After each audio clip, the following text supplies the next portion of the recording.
Guys, gotta let me know if it's working. Okay, my friends, here it is. The Saturday morning live stream at the Garden Like a Viking headquarters, Zone 5/6, Northern Indiana. And we have got a beautiful growing day today. It is about 85 degrees, super humid, probably 95% humidity. Everything is liking that. Virtually everything. Overcast, it's all super good. Uh, Guys, is this microphone working? I really don't like this platform, this software. I can't wait to get away from it, actually. We're going to be using OBS in the future for this because this StreamYard is really not that good, actually. So let us see here. Okay, what's up, Big Will Dog? Says yes. Okay. Rick, moving to stealth. Hi, Nate. Yes. Hello, Rick. Teets, yes. The coolest. Says you've got the coolest summer since the 80s, huh? Nice. We've got a pretty mild, it's pretty mild and pretty rainy, which is awesome. Okay, Healing Homestead, thank you. I think you changed your name, didn't you? Because I recognize, wasn't that previously Chris Black? Is that correct? I forget exactly. Yeah, Matt wears, well, Silver Sage knows, but it's kind of my thing by now. We just start, we're on VST. A Viking is never late, okay? A Viking arrives exactly when he intends to. Yeah? What's that from? Okay, guys. So, man, we are having an amazing growing year this year. I mean, everything is thriving beyond belief. All the practices that we're doing, all the stuff, all the little tweaks that we've made to our formulas about stuff, all of our little, just the little things have made such a huge difference. And you know how much time, what percentage of time we spend weeding? I would say about 5% of total gardening time, not of our life. It's much less than that, actually. But that's the thing, guys. Now is the point in the season where most people are getting super overwhelmed with the weeds. Okay, that's like the number one. We were talking about last week. I'm trying to see, am I in the center of this frame? We were talking about last week, what is the number one issue with most gardeners? And far and beyond, it is the weed pressure. And so most people, they've got a tiny little plot, and they're like, oh, I couldn't imagine expanding to having an acre of cultivated ground like you have. Because they've just got a small little plot and they're out there all the time weeding. And by now, most of their stuff's got weeds all over and it's out competing your stuff, guys. For several years, I wanted it to be true that weeds were like a nice living mulch and stuff. It just doesn't really work that way. If you're trying to have your plants survive, sure, and produce something, yeah, they'll survive amongst the weeds and they'll produce something, yeah. So that's fine if that's what you're into. But if you're trying to grow like super nutrient dense produce that is bursting with life and health, so you don't got to put anything on the garden, not even the natural stuff, you need to eliminate the weed pressure. These little princess plants that we grow in the garden, they don't like to compete with anything. Remember that, because they're not native. Not only are they not native, they don't even exist in the wild, as I always say. So distant cousins of them exist in the wild, but we've cultivated them to the point where we cultivate certain traits for them, but each time you cultivate for a trait, you lose some of its innate hardiness, its innate ability to, thrive amongst other things. And so, you are going to save yourself so much time and hassle by just developing your system in such a way that you eliminate weed pressure for the most part. So that alone is going to do so much for you. So, because that's when I do consultations or in-person, garden rehabs and stuff, it's always, they're like, oh, the garden's out back. And I'm like, what? Why do you say it like that? They're like, oh, it's just so overwhelming. Like, it doesn't have to be overwhelming. It really does not have to be overwhelming. Shouldn't be overwhelming. It should be a super enjoyable experience. And by now, it should be producing food. You guys should be, every day, you should be going out into the garden and choosing what you want for dinner. That's what we do. The meat is always, the red meat is always the center of it, of course. But beyond that, all different kinds of things we're eating from the garden by now. So delicious. Carrots, beets. There is all different kinds of peppers that we're eating. Several different kinds of peppers are coming in. Tomatoes are just starting to really ripen.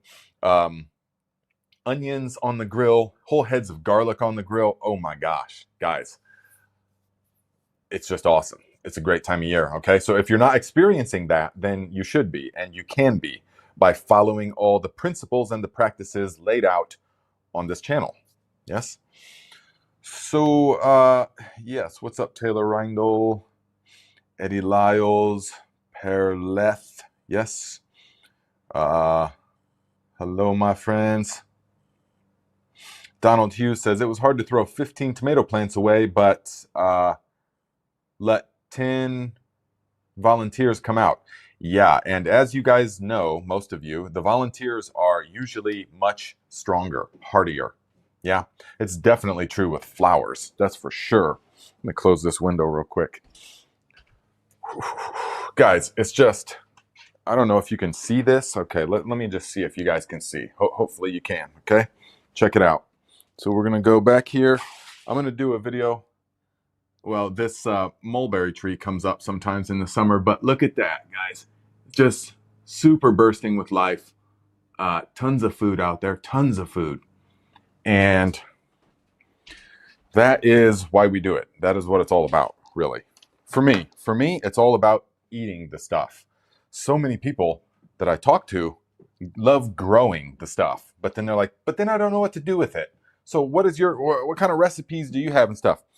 You'd be amazed at how many people just kind of grow stuff and give it away, or grow stuff and let it rot. And it's unfortunate, because to me, that's what it's all about, eating it and thriving. So, oh yeah, Sam Potzik says, should explode with growth. Seems like every time I turn around, the Tahitian melon squash grow a little bit longer. Yes, definitely. They are... they're very vigorous, guys. And remember, so the squash have a shallow root system, shallow but wide. And so the best way to grow massive squash is to have a thick layer of mulch or something that keeps the soil cool and moist, primarily moist. That's the most important thing. And squash can take pretty hot. They can take hot. Squash and watermelon like it hot.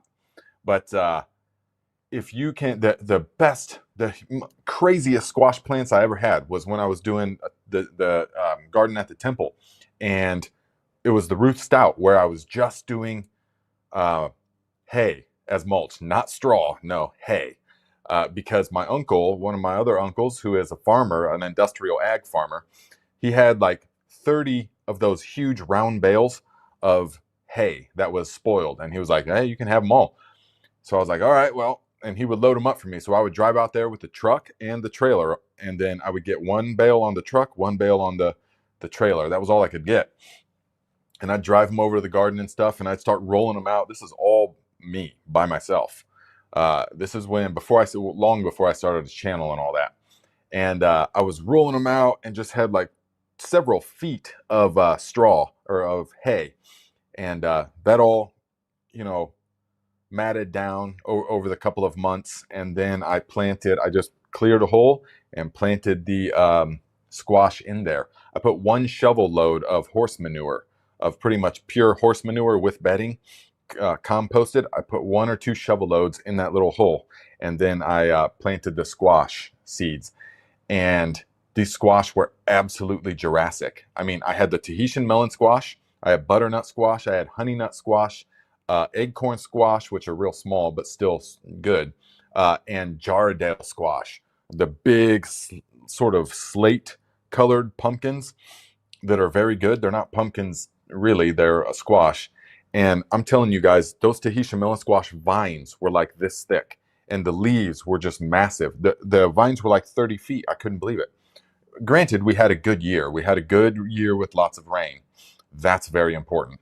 But the mulch as well was just amazing. And so these things were growing so massive. The whole place, it was like a 50 by 50 garden. So it was a great experience. I did that for several years there. I was gardening, planted all different kinds of stuff there, potatoes and beans and stuff. But I can tell you for sure that using an organic mulch like that on a scale, you know, it was much bigger than 50 by 50. It was more like a 70 by 100 is what it was. And using it on that type of scale is just insane. It just, no matter, it was a nonstop battle trying to keep weeds from coming up through all that stuff. It was just like so many bales. I probably had 15 of those round bales, well, in sets of 2, so probably at least 8 trips, 10 trips over the couple of seasons.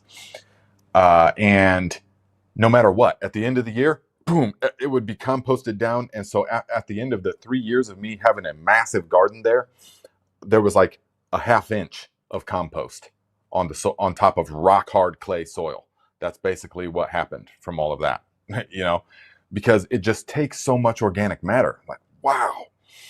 Because I was so against the plastic at that time. I was not about using the fabric or anything like that. But little did I know that I was just making my life infinitely harder. Yeah. So that's where it's at, guys. Alex Forgay, $10. Thank you, my friend. Says, good morning, Nate and the tribe. I've always rinsed out my eggshells. Should I not? And is it 1 teaspoon or tablespoon of the calcium? Thank you. God bless you, your family, and all of the tribe. Thank you, my friend.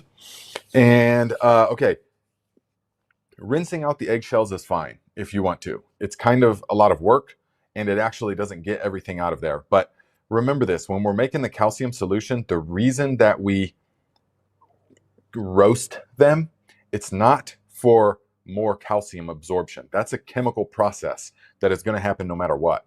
So the reason that we roast them is to burn off that membrane that membrane, you know, that makes them difficult to peel and stuff like that. There's like a membrane on there, a protein-based membrane. And if you don't get that off in some way, when you make your calcium solution, it will kind of go rancid. It will mold and smell rancid, and it just goes bad, even though it's pure vinegar. So if we roast it to the point where it just starts to get darkened and stuff, you don't got to char them, but then that will mostly burn off that proteins, and it will store a lot longer that way. But if you're not concerned about storing it very long, then you don't have to do anything to it. You can just crush up the eggshells, pour the vinegar in there. And you don't even have to be all that cautious with the ratios, because it's a chemical reaction that will only dissolve till saturation. It will just dissolve until it can't dissolve anymore. So it's not good. You just put roughly 1 to 10 is the ratio, but you know, you can put 1 to 1 and if you want, but it's not going to make any more concentrated of a calcium solution though, because it's already at capacity or saturation, whichever term I'm trying to use. So if you're not trying to store it that long, you can just make it that way. It's super easy. And yeah, 1 teaspoon is the classic K&F sort of almost homeopathic amount. Because 1 teaspoon, what is that? A 1 to 728. How many teaspoons are in a gallon? 728, something like that. A real totally obscure, pointless, random number. You know, like our system is. It's not units of 10 that are really easy to work with. You know, to say, oh well, how many milliliters are in a liter? Oh well, no, it's none of that. It's just 728, or is it 872 teaspoons are in a gallon? Oh, okay. I don't get it. But anyways, when you travel throughout the world and you live in places that have the metric system, and then you come back to your home country that doesn't use the metric system, you're just left with questions. You're just wondering why. I don't see who came up with it and why did they come up with it. It's not intuitive to the way my mind works. So, but the metric system's very intuitive. I just don't get it. So, the 1 teaspoon or the 1 tablespoon. Now, I have used 1 tablespoon. I have actually used an ounce a gallon on some foliar sprays. You wouldn't want to go heavier than that, but I just wanted to make sure that thing was saturating the leaves. So 1 teaspoon is fine. You know, K and F is pretty homeopathic, basically. I mean, they're talking about 1 teaspoon of the fish amino acids per gallon of water. That's really, really almost non-existent. You know, I'm using at least an ounce per gallon for foliar and stuff. But if I'm doing like an aerated compost tea, where I'll make like 40 gallons of aerated compost tea, and then I'll put it into 100. Well, I'll take 40 gallons of compost tea, put it into a tub that is 150 gallons, and then I'll fill the rest with water. So we'll say it that way. And in that, I will add like 2 cups of the fish amino acids. So whatever that breaks down to be, probably, I'm not sure exactly what that breaks down to be, but it works. It still works. So, but if you're just doing a foliar spray with like a 1, you know, you can use 1 teaspoon. You can use 1 tablespoon of the calcium. Yeah, it's fine. If you're doing a root drench, you can do a tablespoon, no problem. Yeah.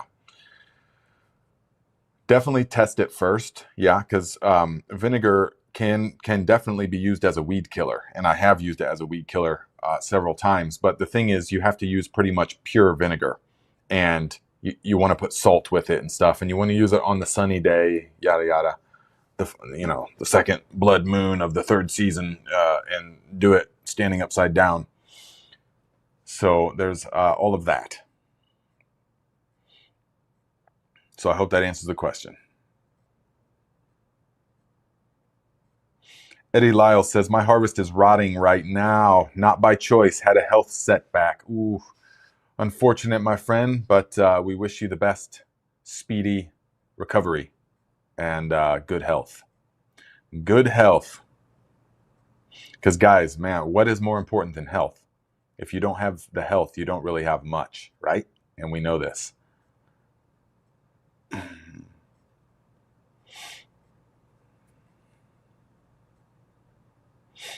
So, let's see here. Matt Ware says, I definitely want to make my own sauerkraut and red cabbage this year and make pickles and ferment jalapenos. Yes. Oh my gosh. Guys, one of the best things I like to do with jalapenos, because they can be really spicy, especially if you leave the seeds in. So, cowboy candy. Cowboy candy is the way to go. Yes, it uses sugar. I use raw sugar, of course. I've never tried anything else like maple syrup or whatever, because you're really only using a few of these candied jalapenos. But when you have them and you've done them right, then they add a really good zing to the recipe, and whatever you use them in. You can just eat them straight, definitely. So I messed up a little bit last year when I made them, and I poured the mixture over them while it was still boiling. I just spaced out, poured it over them while it was still boiling, and that made them kind of soft. And so what you want to do really is wait until it cools, like I did in previous years, and then they'll stay nice and crunchy. And they're spicy, but sweet and a little bit sour as well, because the mixture, I might have made a video of it, I'm not sure. If not, it will be in the fermenting course that is upcoming next year.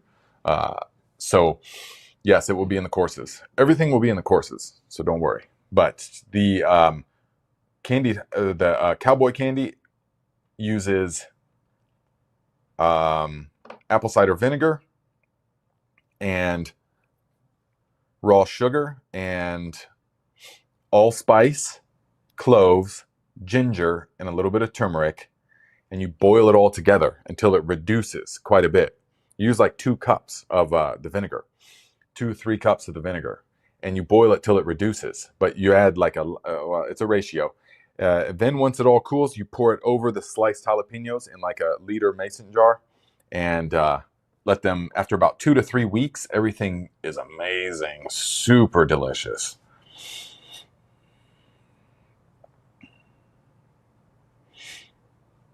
So Silver Sage says, Nate, question, how do I tell what kind of soil I have? I'm not sure to plant or make pottery here on the new land. We have hundreds of potted plants and raised beds we moved. Nice, nice. Now, what do you want to tell what kind of soil you have? What would you do with that information? If someone told you, well, you have a 72%, clay composite with sandy loam and blah, blah, what would you do with that? Or are you talking about like acidic or what? Because really, it won't matter that much, actually. It won't matter that much. Because northern Indiana, for example, has the clay you're talking about. I mean, basically pottery wheel clay. Very, very dense clay. The kind that if you just till it up, like with like a big tractor or something, just till it up and then leave it exposed to the sun, by midsummer, it is as hard as concrete. I mean, it is, your shovel will just tink, tink. And even if you don't till, even with the grass in it and stuff, if I go out to the front lawn right now, just tink, tink, it will just bounce right off. And I could jump on the shovel and it would just poof, it would just send me off. You can't get a shovel into it. A lot of times, not all. I don't literally mean exactly right now because it just rained for like 10 hours. But so we've got that kind of clay. But if you could see this soil here, if you've seen some of my videos this year, the soil in my backyard is unbelievable. It is some of the best soil I've ever seen, because it's actually mostly organic matter that I brought in over the past 5 years. Trailer loads of manures, leaves, chop and drop. You guys saw all those videos of the stuff that when I was doing the just chop and drop everything with the lawnmower and stuff. 4 or 5 years of that, and all of a sudden you've got, and broad forking. I was broad forking all the time.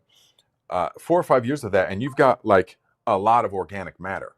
Now it would just continue to compost down to be like a half inch, or in like 10 years, it would just be like, if you did nothing, it would just be like a half inch, it would all turn back to grass. But the thing is that you can make whatever soil you have for the most part, unless it's like a real red clay with huge rocks in it and stuff. That's going to be a little difficult, but even then it's workable.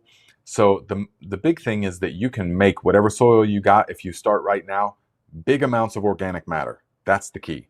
That is just the key. So most soil, if you keep it covered with organic matter, is going to be just fine. Even this soil here, even the rocky clay soil, if you keep it super covered with rich organic matter, grass clippings and all kinds of things, then it's going to be good enough to plant into. It really will be. So, but it's a multi-year thing. So like if you've got a spot where you want to grow next year, then you need to say, okay, we want to grow in the ground next year. So now what we're going to do is pile 4 feet tall grass clippings and leaves and whatever else that we're going to put in there, or a couple trailer loads of manure, and just get all that stuff sinking down, get the earthworms attracted to it, get the microbial life happening in there. Much more than cover crops, I would say, is the heavy organic matter. That's going to be much more important.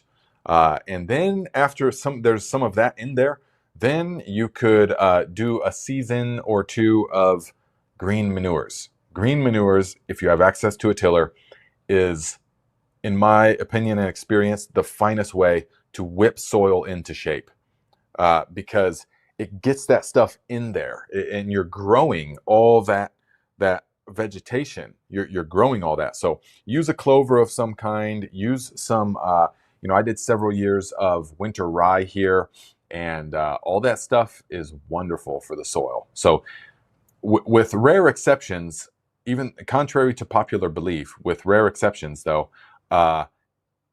just about any type of soil can be rehabilitated to be plenty good to grow. So it doesn't matter that much what kind of soil you have, so long as it can drain well, and so long as you add lots of organic matter. So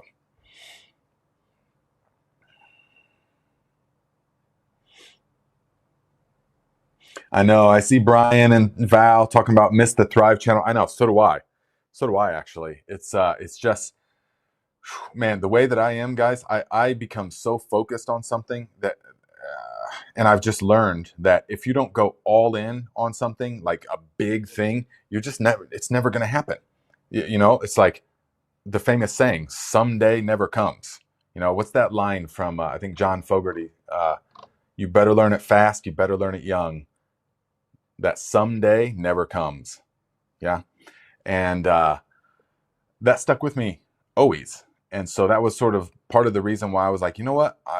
I'm going to leave my whole life behind and go traveling for 10 years. You know, and that's what I did.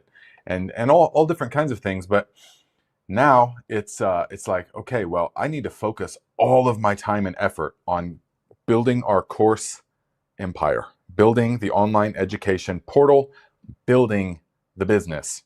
Okay? Because that's what's very important right now. And that's what I'm called to do. So I don't have any time for anything else. I mean, I'm literally constantly in the studio learning this software, learning the editing Premiere Pro software, learning. I got whole new lighting. I mean, it's a professional looking studio up there. You guys are going to flip out when you see it. It doesn't even look like me. I mean, it's me, of course, but the studio is looking super professional. The lighting and everything, the sound is really on point, all that kind of stuff. The graphics that I'm learning how to make, all that stuff. It's like a whole college, a whole year at college, essentially.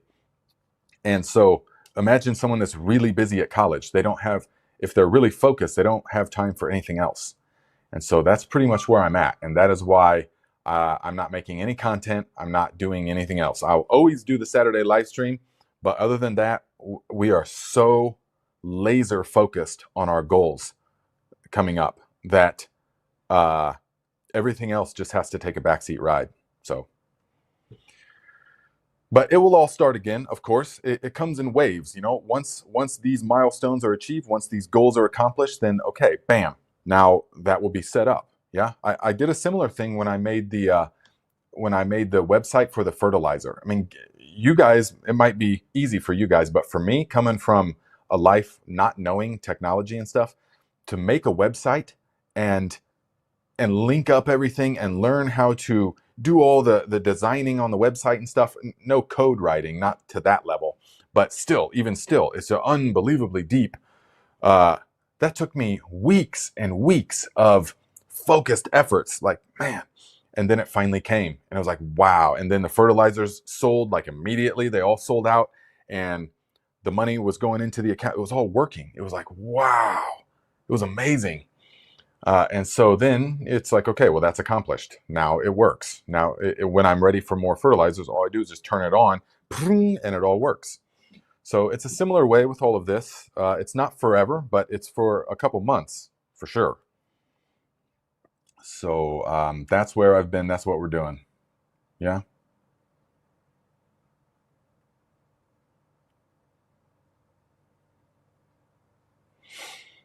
Keith Scott, I don't have a lot of experience with termites. Does anybody else have experience? Or can they help out Keith?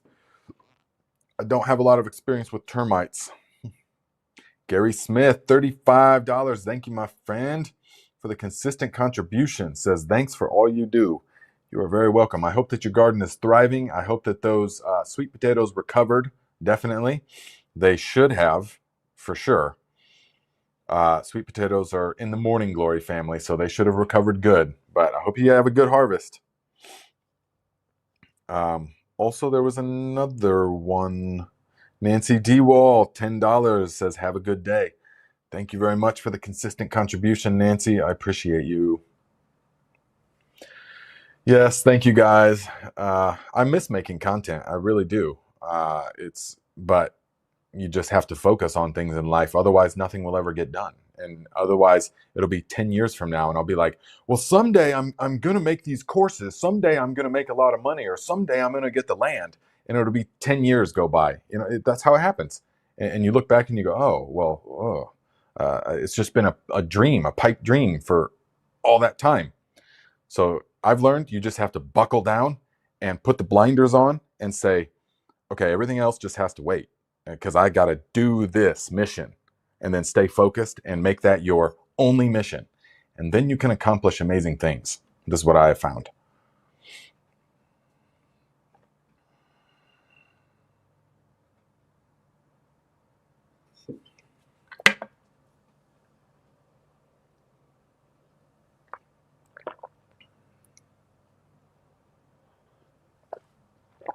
Thank you, Donald. My birthday was amazing. It's not because we did anything particular, but just because I went out to eat with my family, and the family has grown big time recently, and is growing more, potentially growing more, much more. So my mom was like, "What's your favorite birthday?" And I said, "Well, this one, yeah, this one." Just because you get to a point in life when it's like, man, I really feel fortunate. I mean, my parents are still around. Not only are they around, they're healthy and they're thriving in their life, doing all kinds of stuff. My brother, and he's having his girlfriend, his fiance, is pregnant, and little baby Viking will be due in December. My brother's son, and so just a lot of good things happening. So yeah, it's just awesome. And so thank you for asking. And it was great. But all we did was go out to eat at sushi. And because we cook so amazing. I mean, we cook 5-star, 6-star stuff basically all the time. Just phenomenal stuff. And so any place that I go in town is sadly disappointing, except for my friend's little boutique club bar place is pretty good. And sushi. That's the only thing. It's like that's the only thing that I don't make at all. Sushi. So we go out for sushi, and I put a hurting on the sushi for sure.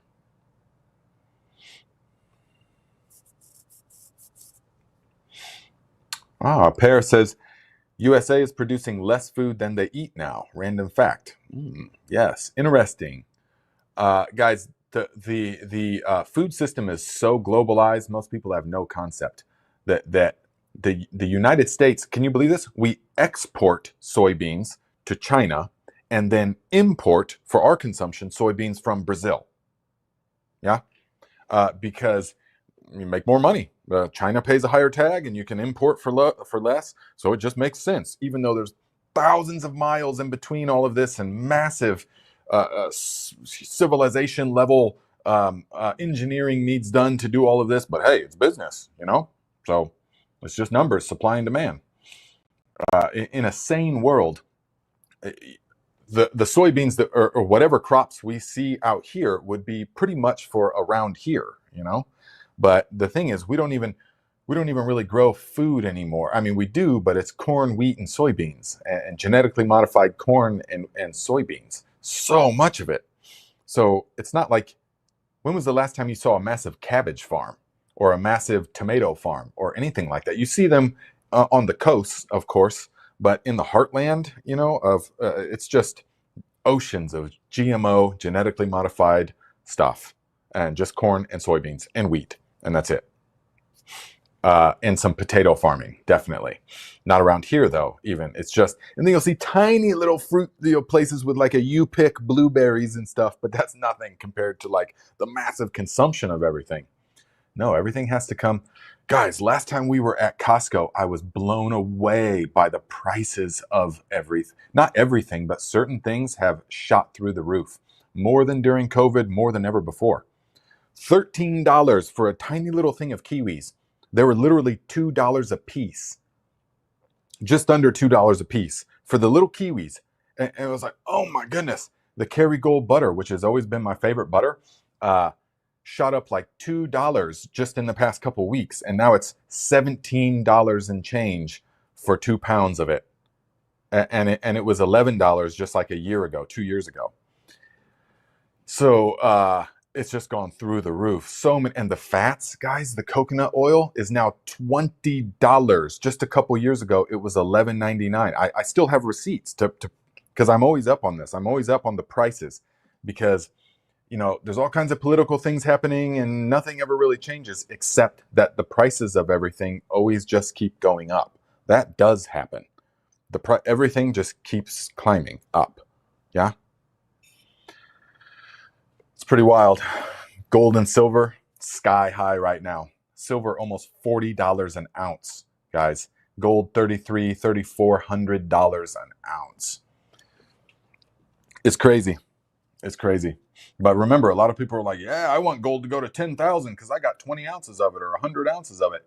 No, you don't, guys. Because if that happens, the economy is collapsing. I mean, We'll get into that later on the Thrive channel. Okay, Taylor Reindl says, question, I'm fermenting beets and it's been 12 days and seems to not be active anymore and tastes just salty and that's it. Okay, well, I would have to see the recipe that you use. Guys, fermenting is way more like baking than it is cooking. So that's why it took me a long time to understand fermenting, because I don't bake, because you have to follow a recipe. And I that's not how I do it. You know, I just go by feel and by taste. And that doesn't work with baking. It also doesn't work with fermenting. So you need to follow exactly to the gram a recipe, and then you will have success for sure. And the temperature, you have to be aware of the temperature. All these things will be in the course, the fermenting course, but I've learned this. If you want good quality fermented pickles, you need that are crunchy and that maintain sourness, you need to do it exactly as described to the gram. I know. And you have to have a thermometer or a instrument to tell the temperature. And so you need to have that, because you don't want to, if you're like me and you keep it relatively warm in the summertime here, 75 degrees is what I have the thing set at, AC. So it's 75 degrees in here. And now that's a little bit warm for fermenting a lot of stuff. And you can have spoilage bacterias overtake the lactic acid bacterias. So ideally it's like 68, really 65, and it makes a huge difference. So I put it in the basement and it stays about 68 there. 65, 68 down there. And that works better. So you need to, you don't just, oh, I'll just make a salty brine and add, that's a tablespoon a cup, give or take, and then I poured that in there. No. You'll have massive failures. Some successes, but you will have failures, no doubt. Just trying to freestyle fermenting. Fermenting has to be, okay, I have 970 grams of, or 970 milliliters of water, and I have 30 grams of sea salt, or 965 milliliters of water and 35 grams of sea salt. Yeah? And that is the brine. And then you have to measure out, okay, 800 grams of beets, and then 60 grams of garlic, yeah? And then like 20 grams of mustard seeds. It all has to be weighed out if you want consistent, delicious success, yeah? Otherwise, it's a crapshoot, and you will have lots of failures. So I don't know if that failed or not, because I don't know the recipe, I don't know the temperature, I don't know what it looks like. But just let it keep fermenting. If it's not sour, just let it keep fermenting. 12 days is not long. I mean, that's not long at all. So, especially for beets. So I'd say give it 3 weeks before you even think about it. At least 2 weeks, but 3 weeks before you even really think about it. If it's below 68, though, it can take longer. So 3 weeks to a month, you know, even, guys, these, when did I do these? 6, 9, so 6, 7, so a month and a half, so 6 weeks, really, 6, 7 weeks. These have been fermenting at room temperature. These are the garlic scapes, because I wanted to, most of them, all the rest of them are in the refrigerator now, but I have one batch that I just want to see how sour it gets. So I'm leaving it out, and it's still fermenting. There's no bubbles anymore. That's been gone, but it still is being, it will get more sour. Even if there's no bubbles, it will get more sour. The bubbles only happen because the microorganisms are feasting on the abundance of simple sugars that are present and producing the carbon dioxide and stuff. So it will still get sour, much more sour if you leave it out. When you put it into the refrigerator, like I did these, then it halts the sourness. Halts it, not completely. It slows it down though. Okay.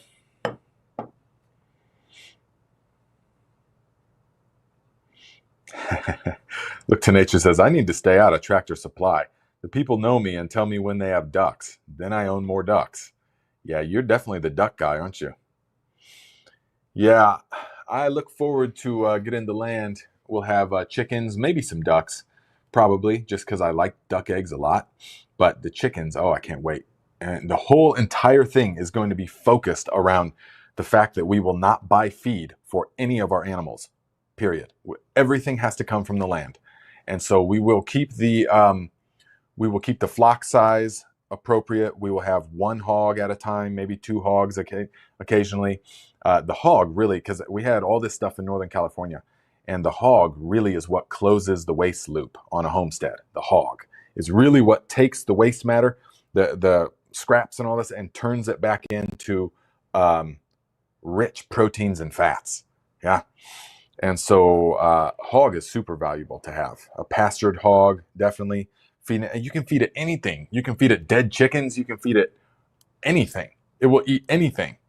And so at least ours did. And so you can just, whatever you put in front of it, it will eat.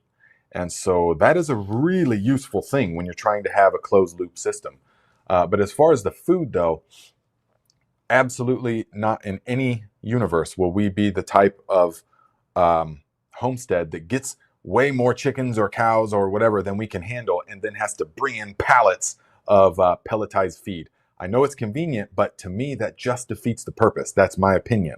That is not, I mean, you do whatever you want to do, of course. If you guys are buying huge bags of feed for your stuff, whatever, you know.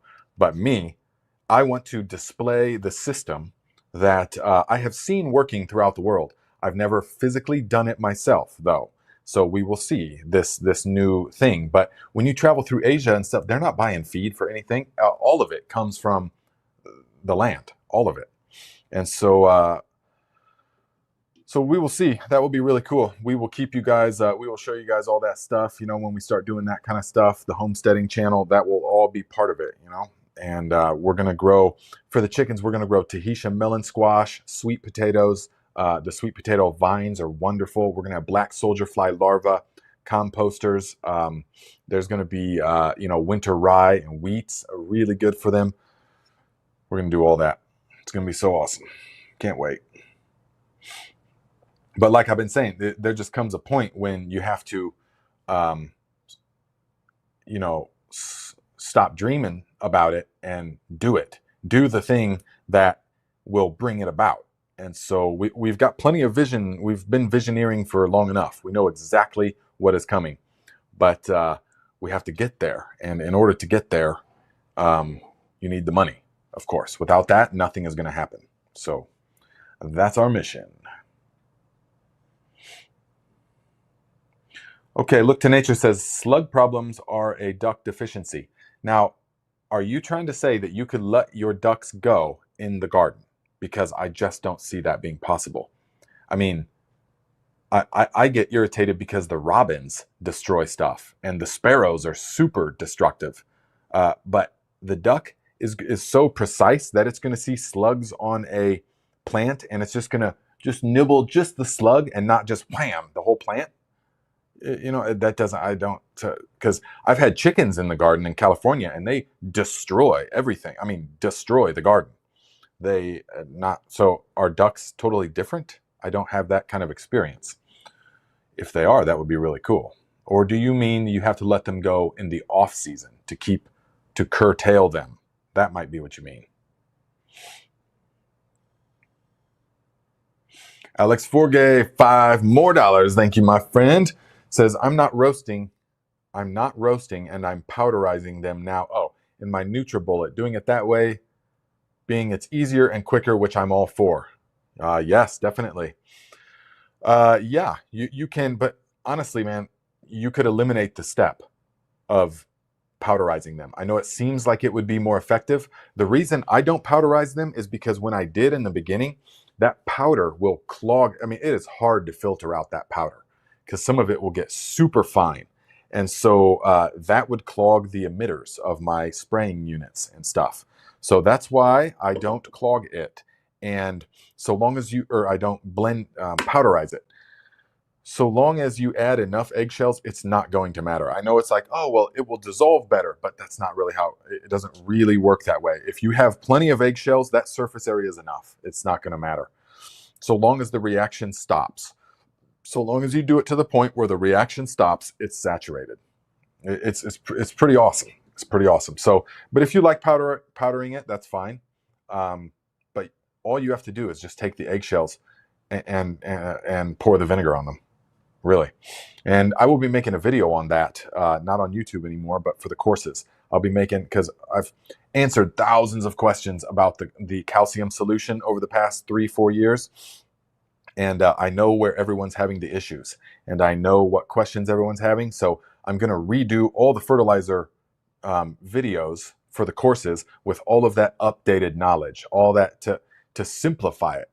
Like I used to really promote heavily you have to roast it and all that stuff.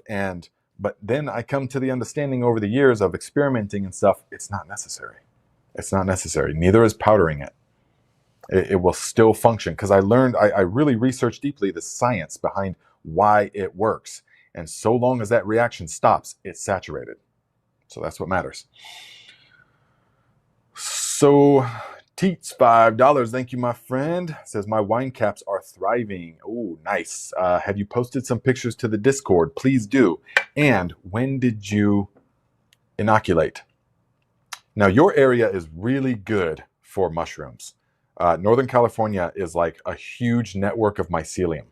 There are mushrooms everywhere. Chanterelles, we used to love those so much. But so it's a really good environment, although your summers are quite dry, of course. You still got that fog. So I'm wondering, can you post some pictures to the Discord? Guys, don't forget to be using that Discord, because we are not that far away from launching the courses. I mean, the gardening course will be the beginning of the year. January sometime is when we're going to launch it. But when we do, that Discord is private from there out, only for members that are in the ecosystem. So if you guys are in there already, getting advice and asking questions and posting pictures, then you'll be grandfathered in. Okay, and whether or not you get a course or not. Because I don't care if you guys get courses. I just want you to know that. It doesn't matter to me. If you want to, awesome. If not, that's also not a problem. But you can be a part of that ecosystem still. At least the Discord part. And we will always be doing the live streams, though. Always. But it's just, we got so much new content this year from this garden. P. Morton, $5. Thank you, my friend. Says, I've got some maggot-like worms floating around in my bloom fertilizer after 2 weeks. Should I just let it sit a while longer or compost it? You were talking about the one with the bananas, aren't you? Definitely. So that's not really going to hurt it. You can strain it out, and pretty much use it anyways. So I wouldn't use it on indoor plants or whatever you're growing, but that doesn't mean it's ruined. That just means you let flies get in there, or there were already the eggs on the produce or something. So it's not really that big of a deal.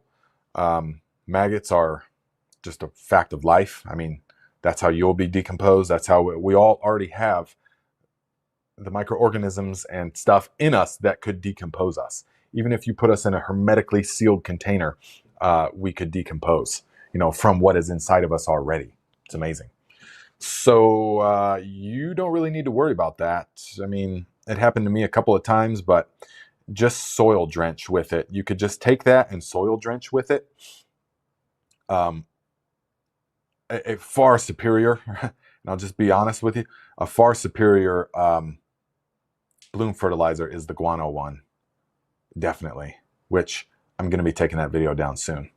So that one is the only one that you need.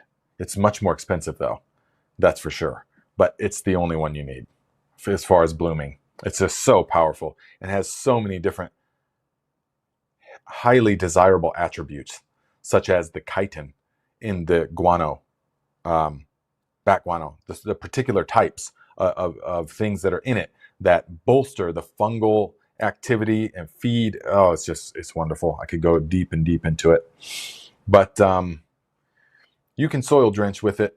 So if I were you, I would soil drench with that and then make you some of the stuff, the guano fertilizer. Or you could just start over again, or you could just not do anything and just let it all decompose and leave it for like another 2 months or a month. It'll be fine. And possibly next time use more labs.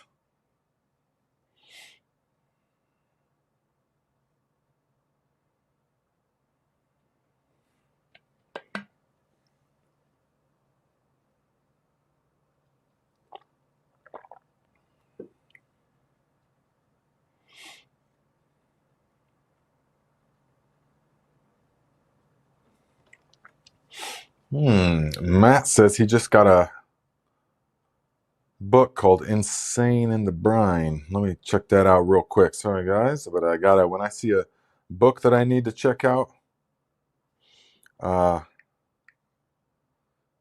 have to do it right now because, it's apparently it's a very popular book.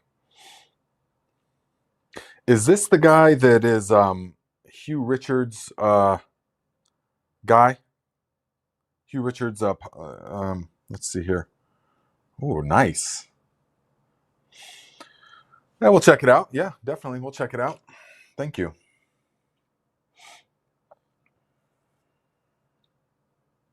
So, Melvina says, I went in my area to get leaf mold, and the ground is so dry and hard because we have not had rain only 2 times this year. Ooh. Can I just use the leaves when the ground is so hard? Will that work too? Not really, but you need the stuff that is already broken down. So even if you've got access to a forest, surely there are downed logs, on the ground. So even in a drought, the area under logs is typically usually moist. I would get some of that earth is what I would get. Yes, because there will still be the microorganisms. Just leaves out of the woods is not going to have what we want. We want that rich concentration of microbes that have done the decomposing. Yeah. So I would not.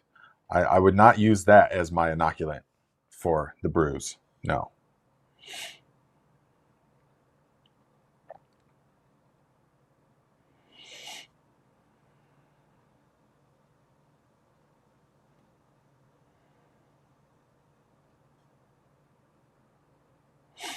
Because you're talking about using it for inoculating brews, right? Yeah. If you're just trying to use it as mulch, then yeah, of course, go ahead. But this ties into Matt's question. It says, I have a large tree in my backyard with lots of decaying leaves laying on the ground. Will that create leaf mold? So what we have to remember, guys, is that there is essentially 2 different kinds of leaf mold. There is the kind that we use in the JDOM system, which is leaf mold soil. We should call it leaf mold soil. And that's kind of what JDOM calls it, leaf mold soil. So it is the fully broken down, rich, crumbly black organic matter from the forest. All right. Now we're calling that leaf mold soil, really. But what is typically called leaf mold is an ancient practice of just raking a bunch of leaves into a pile and, under a shady tree and letting it decompose. Just leaves only. That's classic leaf mold. And it's like a compost, except it's not because it's only a single ingredient. It's leaf mold. And so it's just leaves that have broken down. And so it breaks down differently than compost. If you wanted to compost the leaves, you have to add a nitrogen source like grass clippings, for example, or manures or something. And then that would become compost. But true leaf mold is just leaves decomposed. And you use that like a compost, like a mulch, like a soil amendment. It aerates the soil. It puts organic matter in the soil, puts nutrients in the soil, definitely. Leaves are filled with micronutrients. Not much in the way of NP and K, which is fine, but it not a very good standalone, in my experience, if you want supercharged growth. You can just grow in just pure leaf mold. You can just dump out several feet of leaves, let it decompose, and then next year, put a hole and plant right into that, into the soil underneath the leaves, basically. But leaf mold, so there are 2 different kinds. So this kind of leaf mold that is like a soil amendment, yes, that will work perfectly fine. Any leaves will work fine. But the leaf mold that we talk about in the homemade fertilizer brews has to be a very particular kind, the leaf mold soil. So watch my video on that about leaf mold, all about leaf mold. And really, we have to focus on that stuff, the leaf mold brews, when we are getting our soil up to par. All right. So when I was heavily focused on that the first few years of establishing this soil in this garden. because you're going from a blank slate, sort of, and so you have to add, because here it was just for 100 years. The house is 100 years old, so for 100 years it was just clay soil with grass on top that was mowed, and that's it.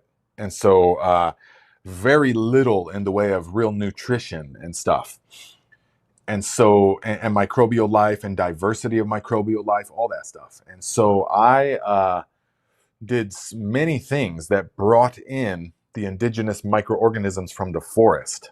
You know, lots of the leaf mold inoculated brews, lots of the Jadam microbial solution, all that kind of stuff to inoculate the soil, the leaves, the organic matter, get it up in there and stuff. Even though the first 5 years I didn't till. So it was all surface only. And I used cover crops and all that kind of stuff, made the soil just beautiful. But the past 2 years, I haven't, the soil's fine. I mean, everything is self-sustaining at this point. You just add organic matter and everything is going to, all the microorganisms are there. Everything's at capacity. Everything is just, the soil's rich and dark and beautiful, especially after the tillage of last year. The light, shallow cultivation, the top 6 inches is all that we really cultivated. That got everything in there, broke it up, and aerated everything.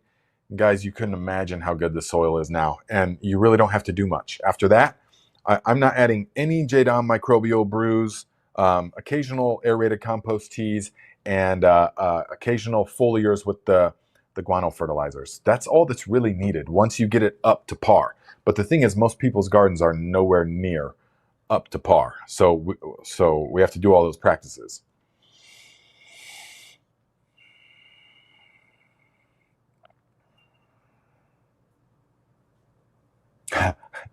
Weebler says, how can I get my chamomile free of thrips before drying and storing? I'm finding the thrips, it might be thrips, nobody really knows, hard to clean off and can't stand the thought of brewing bugs in my tea. Yes, I know. Chamomile is actually not impervious to insects. There can be a lot of insects on the chamomile, especially aphids as well. There can be. So you have to look out. You have to look out for that. But the way to do it would be to, after storage or after you harvest them, I don't really know. But you would want to take care of them before harvesting. So you would want to add, it'd have to be a long time before harvesting though.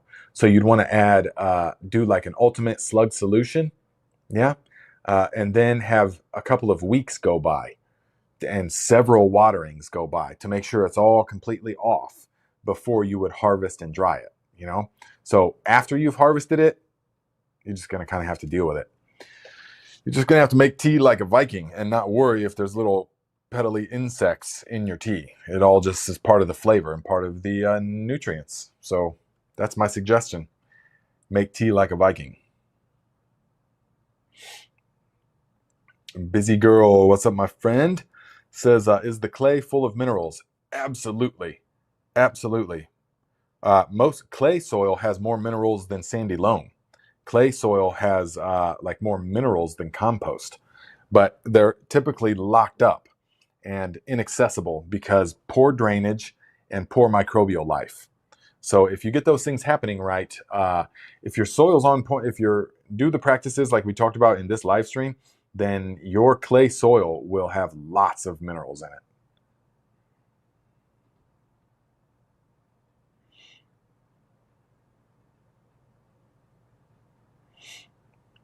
Signal loss. Yeah, the broad forking is important because it allows pieces of organic matter to drop into the soil. Absolutely it is. And I would literally see that when I was broad forking, because I broad forked every year. No till, but I definitely broad forked extensively. And so the broad fork, you could put it in there and you would see all the stuff go down into there, crumble it, down into there. So, and then I would add some compost or add some manure and then do it again the opposite direction. And it got it in there. So broad forking, especially extensively, it's like a tilling. It's like a tilling. It's actually even deeper than the tiller gets. The tiller is only getting like this deep, but the broad fork gets like that deep. I mean, deep.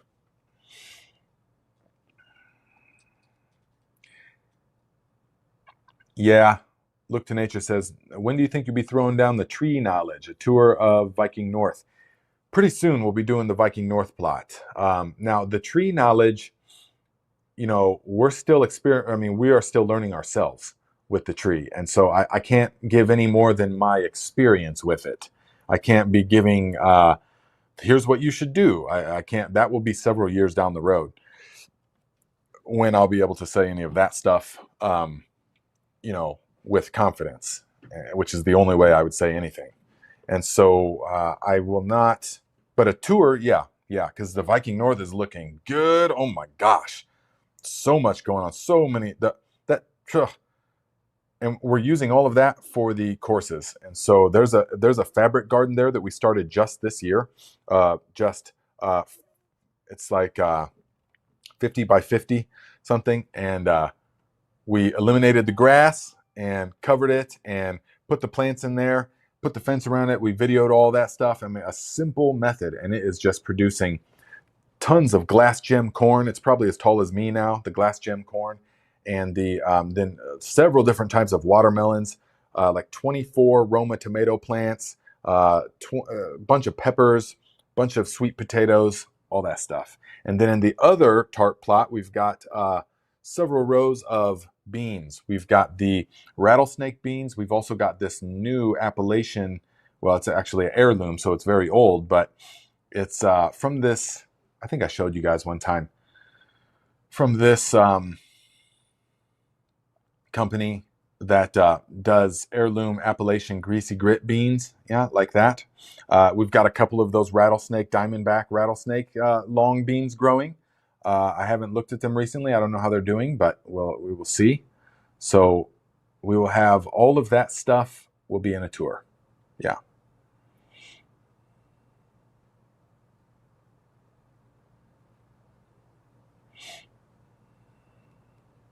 Okay, Silver Sage says, we are planting a cover crop of crimson clover. Red clay with rocks sounds about right. Yes, you can do it. You can definitely do it. But my biggest recommendation is get that soil deeply covered so that it never dries out for like the next year. Yeah.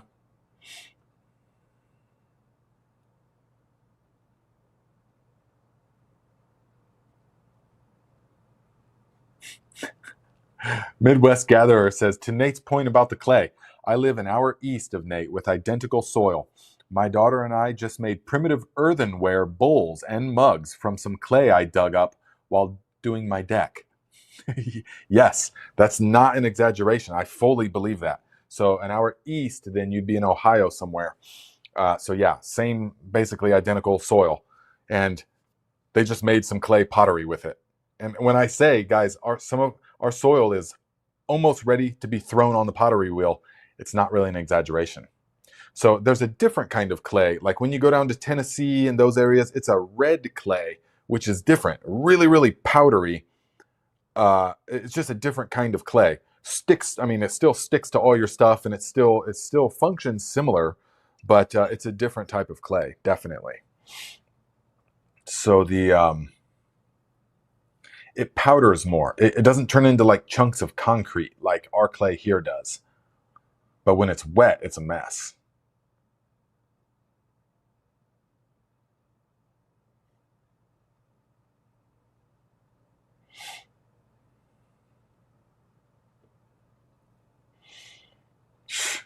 Okay, Aaron Knudsen. I'm trying to grow blueberries, but the native soil had a pH of 6, and I've been trying all summer to lower the pH, but it's not really coming down much. Any tips? Okay, look, guys, I haven't shown you a video on it yet, but we did the blueberry experiment at the Viking North plot. We did, I think, maybe 8 plants where we tilled the soil really nice, added peat moss and sulfur, brought the pH down, way down, and amended it exactly to specs and everything, and then put the blueberries in there. We have another plot that we just tilled the soil, the native northern Indiana clay soil, and planted the blueberries. Okay, So with all the talk on the mainstream about you have to pH blueberries, you have to, otherwise you don't get anything. Well, okay. And now I couldn't say because we don't have experience growing blueberries. But so we made this experiment, as I will show you guys in the videos. And so far, the one that we tried to pH, now all of a sudden, all the leaves are crispy brown and the plants look like they're dying. The one that we just tilled the soil, they're perfectly fine, look nice and healthy. And then I got onto Chatty, and so it was like, what is going on? It was like, okay, so it's very possible that you brought it down either too much, or you had because we used elemental sulfur. So we've had a really exceptionally wet and humid, steamy season. And so I said, with wet and humid conditions, there could have been an over-release of microbial activity, which would be an over-release of sulfuric acid, and that would burn the roots and burn the plants. And I'm like, man, okay, so my original hypothesis still stands, even though I had my serious doubts. But as of now, there is no way that it is at all definitive. But as of right now, mid-season, the first year, the ones where we just tilled the native Indiana clay soil and planted them are doing fine. Still dark green leaves, none of that other stuff. All of the ones that we pH'd and made really nice soil and stuff, crispy brown. I know it's not a fungal thing. I can tell that. It's not a fungal, it's not a pest. It is a root zone issue, classic root zone issue. So, yeah, I'm going to bring my pH meter out there next time and we're going to see. But still, guys, you just don't need to mess with pH. You just don't need to mess with pH. I mean, maybe you do with blueberries, but we'll see.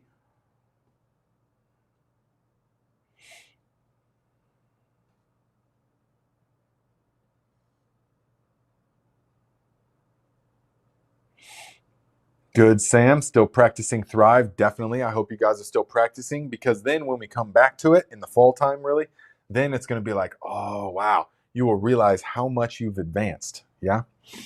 And we're going to do it from the new studio. Yeah. Hey, thank you for asking, Matt, but I don't know how to add a tank top. I want a tank top from the Garden Like a Viking merch shop, but I think I have to sell more before I can unlock a tank top. It's kind of a thing, but yeah, guys, if you want any Garden Like a Viking merch with the logo, with all that stuff, it's in, if you go to gardenlikeaviking.com, where the fertilizers are, or they will be again in next week. But if you go down, you will see a link for the merchandise clothing. You guys can get some.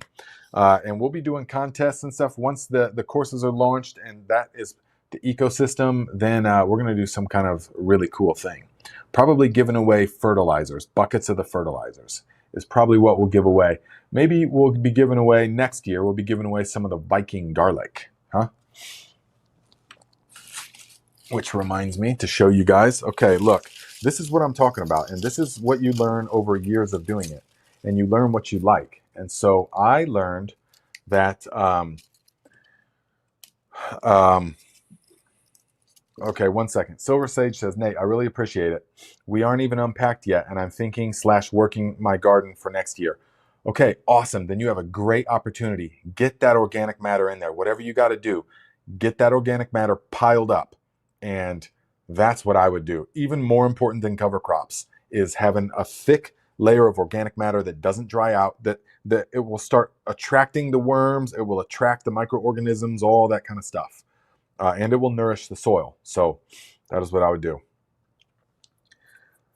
So here's the thing, guys. This is what you learn over time and what you like, okay? This is the Asian Tempest, all right? This came from one of you guys, sent me, you know, throughout the past couple of years, you guys have sent me a lot of different kinds of garlic, which is awesome. Thank you. We no longer need any, though, because we have settled. We know what we want now. And you see here the Asian Tempest. Look, it's a moderate size bulb. I mean, that's like what you would get from the store, kind of. And there's 1, 2, 3, 4, 5, 6, 7. Maybe I went all the way around. There's 7 or 8 cloves here. And then you know that on the inside that there's like 6 more little cloves on the inside. So there's like 10, 12 cloves in this tiny little thing. Now, I don't even care what the flavor's like. There's no way that I'm going to be sitting there with my tweezers pulling this thing. Hey, can you get that magnifying glass so I can see about how to and try and peel that, and then a half hour later you've got this little thing of garlic and your fingers are all sticky and it's just like a big mess. I'm over doing that kind of garlic, I can tell you for sure. And here's another of the Asian tempest. So I don't care how good this tastes, and it does taste good, definitely, but I don't care how good it tastes. That is not getting planted again here because there's too many cloves. And this is purely genetic, all right? As opposed to what we are now calling Viking garlic, because it doesn't have a name, because Viking Uncle's been growing it for years and years and years. And so the Viking garlic has got 1, 2, 3, 4. Now look, it's bigger than this one, okay? Definitely bigger, but it's only 4 massive cloves. And there's no cloves under those cloves. It's the way that the garlic grows that you want to select for, okay? This has got a layer of cloves, and then inside is another tiny layer of tinier cloves, and then there's grains of rice-sized cloves on the inside. So this one, you just got these 4 massive cloves. That's it. And they peel easy, and they're very pungent. All right, here's another Viking garlic, and it's got 1, 2, 3, 4 cloves. I mean, see how big and fat them cloves are? That is what you want right there. And that thing just, okay, so you could sit there and just crack that apart, boom, peel that 1 clove. This 1 clove, if you can see it, okay, look at that, is going to provide you as much mass, garlic mass, as peeling all of these cloves, basically. 6 or 7 of these cloves in a tiny fraction of the time. So when you use fresh garlic every day, like we do, and you love to cook and you are just, garlic is in everything, that is very important. Not only that, but this one is very pungent. If you eat it raw, it is like blowing your face off. It's amazing. So it's got all the qualities that we want. So we are going to select only the largest cloves, and we are going to replant those in about 2 months. We're going to replant those. And then we're going to eat the rest. But we're not planting any more of these. You know what we've been doing with these? We will cut the end off, and we grill them in such a way that they just slide right out. They're so delicious. Oh my gosh. The whole head. These we will store. Yeah. But just look at that. Look at the difference. I mean, there's about 27 cloves here, and there's 8 cloves here, and they're heavier, and there's more. So that is what we want. Those kind of things you only learn from doing it. You learn what you want, doing it and using it. Yeah. Now, next year, we're toying around the idea of selling the Viking garlic, like we did the walking onions last year.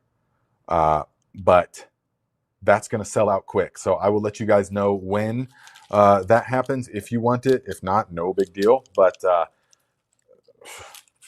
I just love this stuff. It's the only garlic that we're going to grow from here out, because why bother with anything else? I mean, all the other kinds that I've tried, I mean, the Spanish Roja and the Leningrad, which is good. The Leningrad is good garlic. It's got big bulbs and large cloves, and they peel pretty easy, but there's no flavor. I mean, there's flavor, but it's just like, okay. It's like regular California garlic from Costco. It's what it tastes like. Just kind of, so it has all those qualities, but it doesn't have the flavor. The Viking garlic, wow, pungent. So those are all the things that we select for, yeah?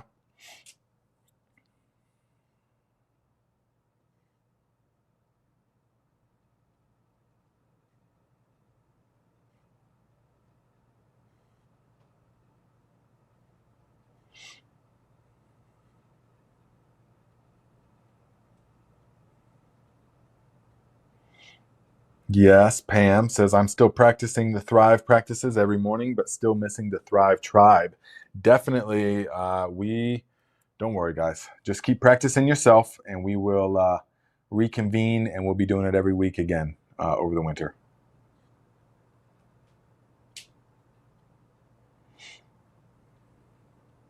Oh, Jerry, what's up, my friend? Hope everything is going good for you. Says the practices are the live. Carry on, troops. Yes, definitely. I hope you guys are all still doing the practices, and then we will get back together. Um, we will get back together in this fall time, late summer, fall.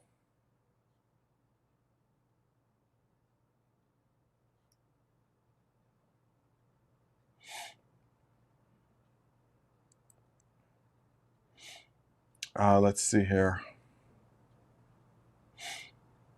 Taylor Reindl, $20. Thank you, my friend. Says thanks for all you do and give. You're very welcome. Thank you for the contribution.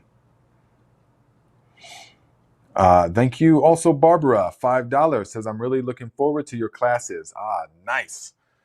So yeah, you guys are gonna like it. I'm pouring all of my expertise and everything into it. All of my and they're also really fun. They're not. I'm not just sitting there talking to a camera. You know, it's that there's graphics and stuff. I have to learn all that stuff. I'm learning all that stuff. You know, and doing it all finally, making the graphics and making. Ooh, wow! But it's great. Looks professional. Very easy to learn stuff. That's what it's all about. Because we're going to redirect the whole energy into making courses. You know, there's gonna the first one's the master cleanse course, which will be live in about 8 weeks, 6 to 8 weeks, and then the next one will be the gardening course in January, and then we will go on to probably the next one will be a will be that fall or in time for the fall, like a fermenting course or a cooking course. There's several. I've got so many little additional courses will be on after that. You know, so we'll be making that stuff for the next many years. And then when we get the land, we'll be offering several times a year in-person courses. But the in-person courses will be different. It'll be a lot of it will be the Thrive channel based stuff. You know, more of that kind of stuff. Also the garden, also of course gardening practices and all of that kind of stuff. Cooking courses for sure.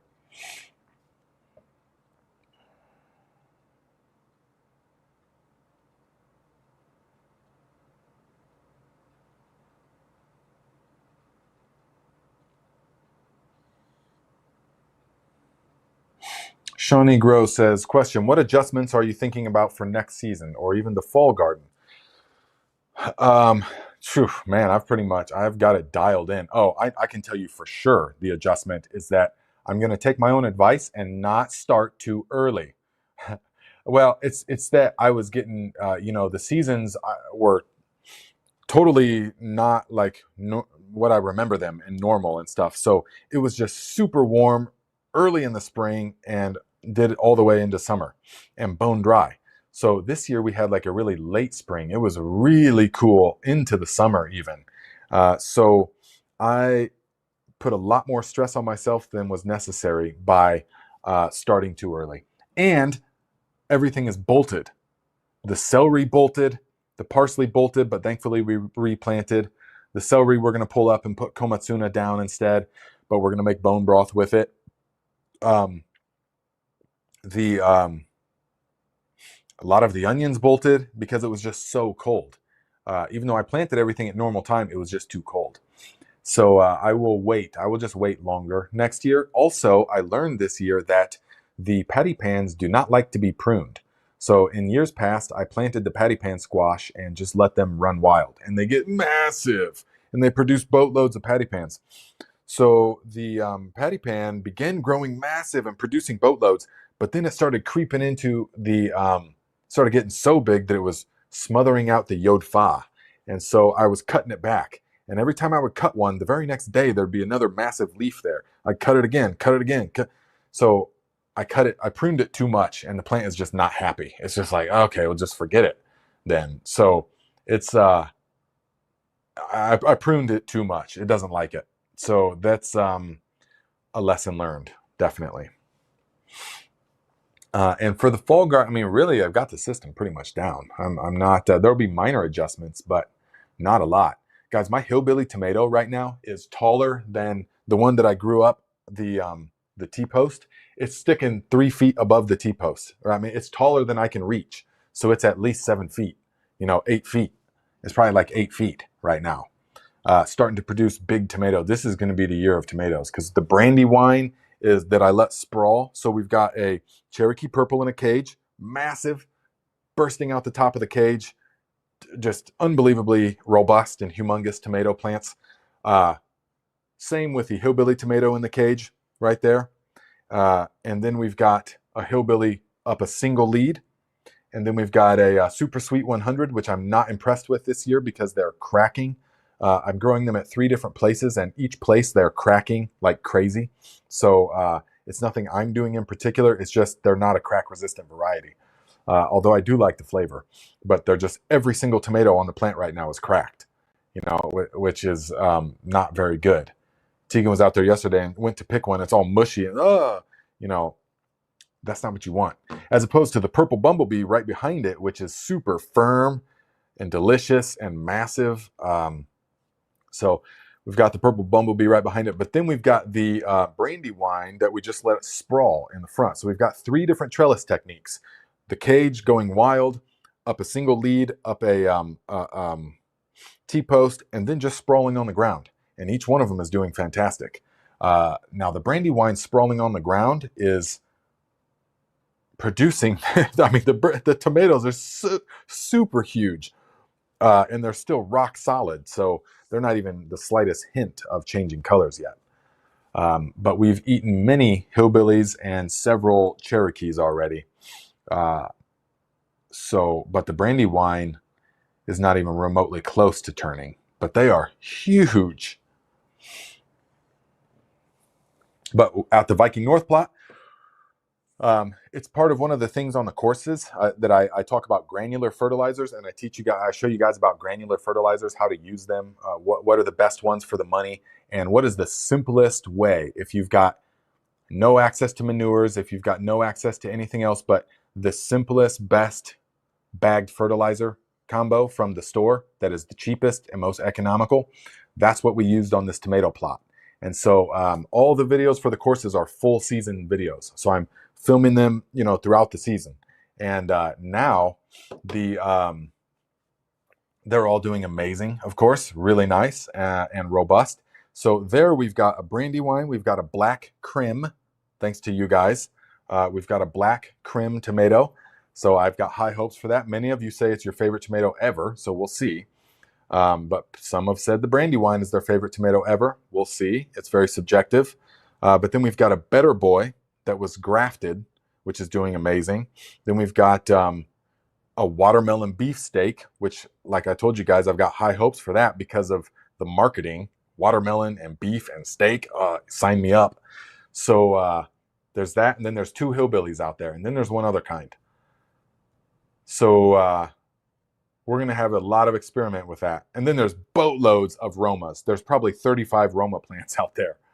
So that should let us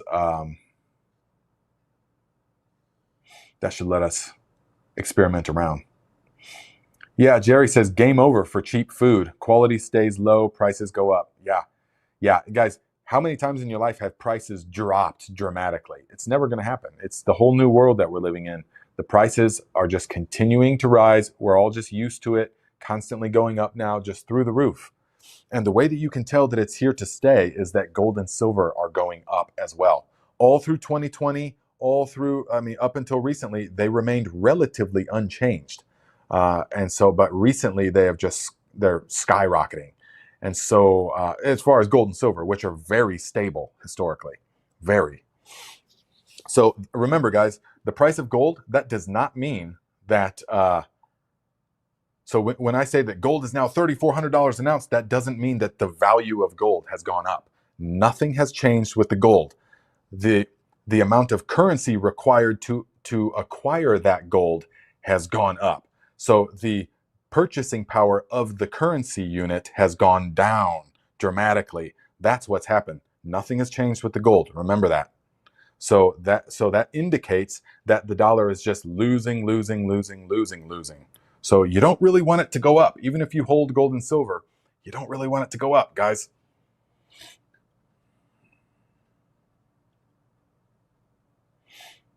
Lucy Rains says, love watching your channel, located in Central Texas. All right. I don't recognize that name before, but I'm glad that you spoke up. Glad to see you here. Ooh. Val says, Nate, any advice for getting rid of squash bugs? I'm in the garden 2 to 3 times a day, picking them off, looking for eggs. Nasty little things. Yeah, I know. They are terrible. The ultimate slug solution will desiccate the eggs, but you have to hit them with it. So it's pretty much a manual thing. But you also, if you plant the squash as late as possible, you will most likely miss them. You know, they're only, if they don't find a host plant, then they're not around all that long. So plant your squash as late as possible.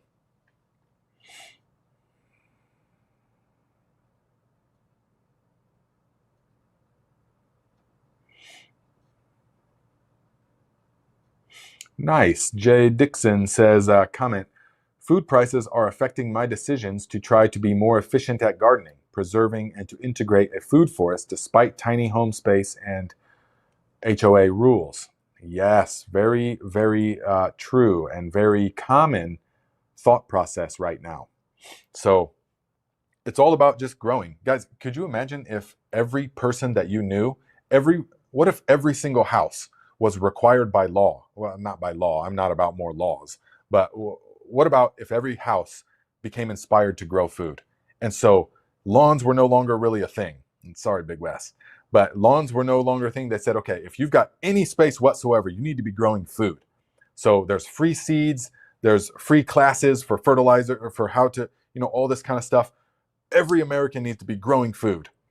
Could you imagine how everything would change? Not only would food security be plentiful, but the health of people would just go through the roof. And so that's why it will never happen, of course, because you don't want a super thriving, healthy, self-sufficient population if you're trying to control them. Because if you're feeling good and strong and able-bodied and self-sufficient and positive in the mind, you can't really be controlled, regardless of any of what the illusion might seem like. Yeah?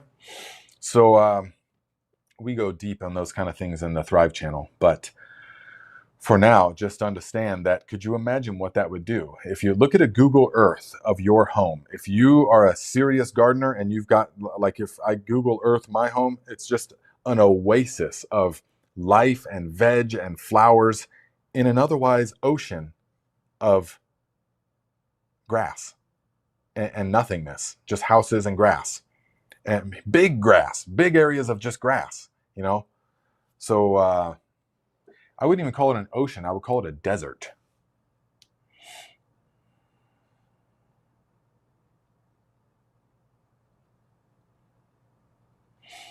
Lori Masick says, I plant in a raised bed and predominantly put in compost. I've noticed that there are no worms in the bed or other garden. Is that normal? So is the raised bed in contact with the earth? You want that to happen, for one. For two, that means that you need more food for the worms. The worms want to eat things like mulch. They don't just eat the soil. I mean, they do, but to get more worms, you need to attract them with food. So leaves are the favorite food of the earthworm. If you can put down a thick layer of leaves or of straw mulch or of grass clippings are really good, or even cardboard, organic matter will attract the worms because you need a food source. The compost is not really a good food source for them, but it will have the eggs in it. So if you don't have worms and it's in contact with the ground, if you don't have worms in there, that means that your system needs improved. You need more organic matter in there.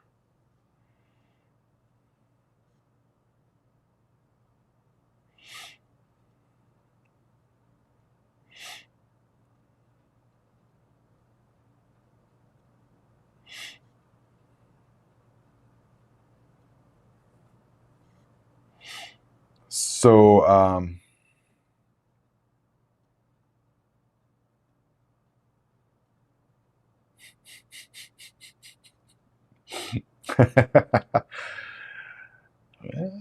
I didn't say it. I didn't say it.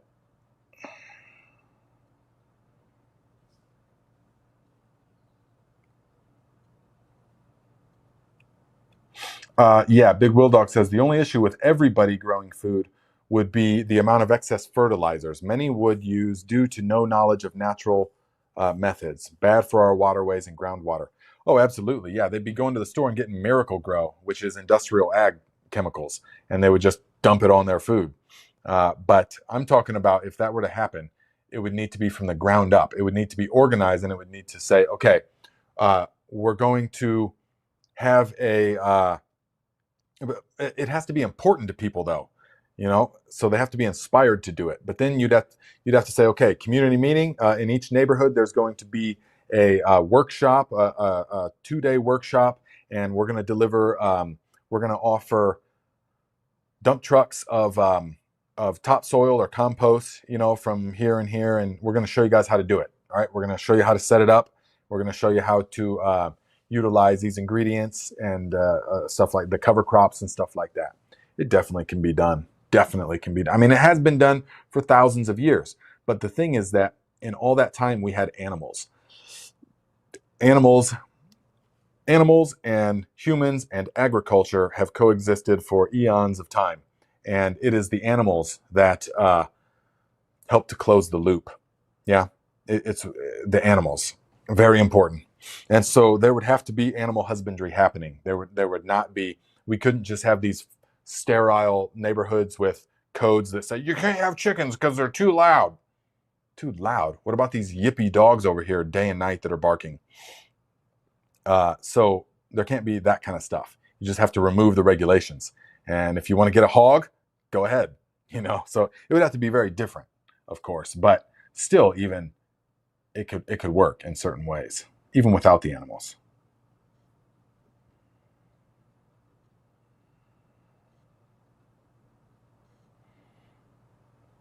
Lucas says, when is the right time to harvest watermelon? Guys, if you have tips on that, please let us know. Put it in the actual comments after the fact, because I'm still trying to really learn that myself. When is the perfect time? I mean, there's all different kinds of indicators, but I can pick a really good watermelon from the store, the sweet ones and stuff, because I know what to look for. But as far as when they're growing, I don't have that amount of experience yet. I always tend to let the watermelons go too long, and they're a little bit overripe. So I kind of have been treating them more like winter squash, to where, well, they're ripe when the plant dies, but that's not the case.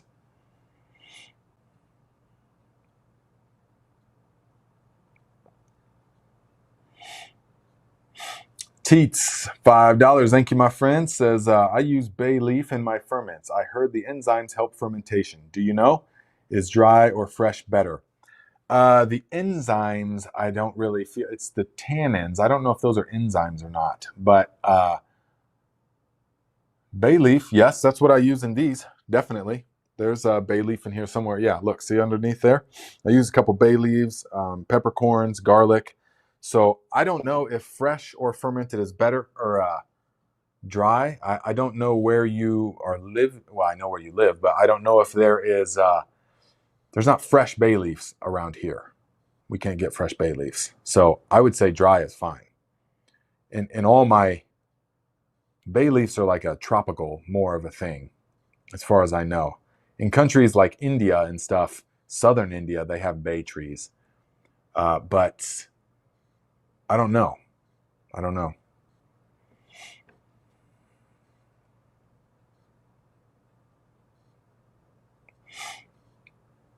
Yes, the Wickshire Project says, watermelon have a tendril that dries and dies near them, close to the vine umbilical. Clear sign the melon is done, provided the vines are all dark green and healthy. Is it really though? Okay, so I've heard this, and I've tried to sort of see that myself, but it's not like super clear cut. So I'm going to really pay attention this year, because we've got so many different kinds of watermelons. We've got sugar baby watermelons that should be ready about any time now. And then we've got orange Leelanau watermelons, which is the orange type. We've got Alibabas. We've got Secretariat seedless. We've got several different types, and they all ripen at different times. So we need to be up on that. Yeah. Okay. So it's not 100%, but it's a good sign. So maybe test one. We'll do that. Yeah, we'll do that.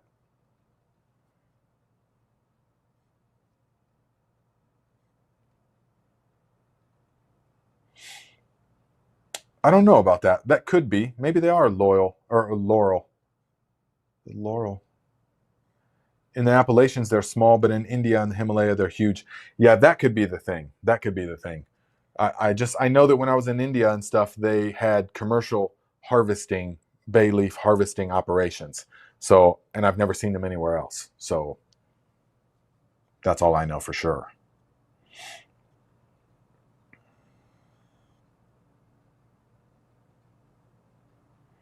Okay, Mom Computer says watermelon is ripe when the stem attached is dried out and the underneath of the melon is slightly yellow. But doesn't that mean that the vine has died at that time? I know about the yellow, but are you talking about the stem that actually attaches to the watermelon? That is dry?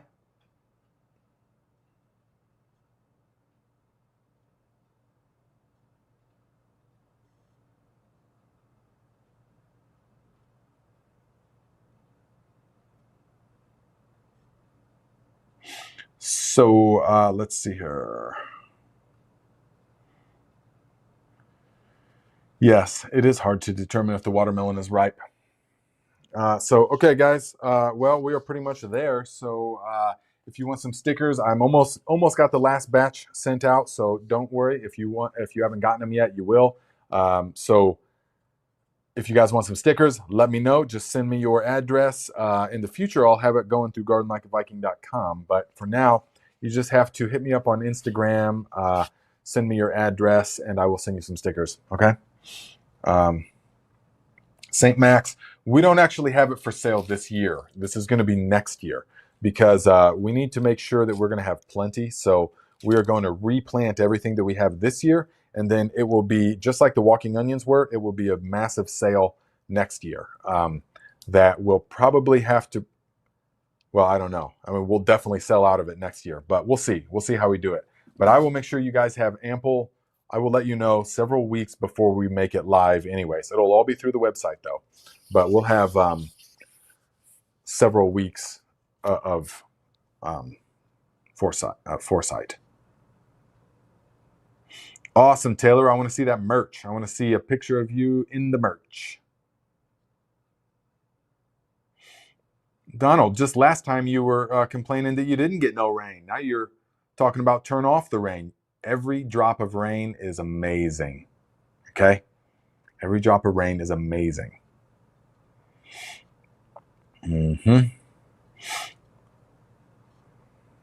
All right, guys. Well, we will see you next time. Remember, if you're shopping on Amazon, do it through the Viking storefront, okay?